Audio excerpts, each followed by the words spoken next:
અમદાવાદમાં રોડની ગુણવત્તા સુધારવા એએમસીનો એક મોટો પ્રયત્ન છે। કોન્ટ્રાક્ટરના નામ નંબરવાળી તકતી લગાવવામાં આવશે। કોન્ટ્રાક્ટરની જવાબદારીનો સમયગાળો પણ દર્શાવવામાં આવશે। રોડ બને એ સ્ટાર્ટિંગ અને એન્ડિંગ પોઈન્ટ પર લાગશે બોર્ડ। કોન્ટ્રાક્ટર નહીં લગાવે તો તેનું રનિંગ પેમેન્ટ નહીં કરાય। ફાઇનલ પેમેન્ટ મેળવવા સમયે બોર્ડના પુરાવા એએમસીને આપવા પડશે। કોન્ટ્રાક્ટરની જવાબદારી પૂરી થાય ત્યાં સુધી બોર્ડ લાગેલું હોવું જરૂરી છે।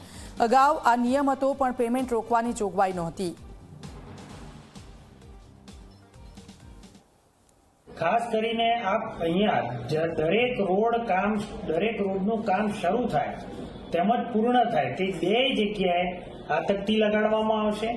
આ તકતીમાં કયા રોડ અને કયા વોર્ડનું કામ છે તે કોન્ટ્રાક્ટરનું નામ, કોન્ટ્રાક્ટરનો નંબર અને ડિફેક્ટ લાયબિલિટી પીરિયડ એનો કેટલો છે તેમજ અમદાવાદ મ્યુનિસિપલ કોર્પોરેશનની વેબસાઇટનો નંબર શું છે, આ 5 વિગતો આ તકતીમાં લગાવવામાં આવશે।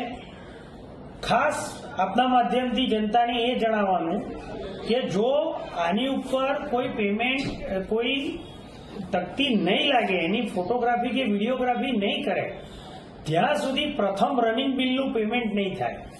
તે જ રીતે ફાઇનલ પેમેન્ટ મૂકતા પહેલા પણ તકતી છે કે નહીં તે સ્થળ ઉપર ચકાસણી કરવામાં આવશે।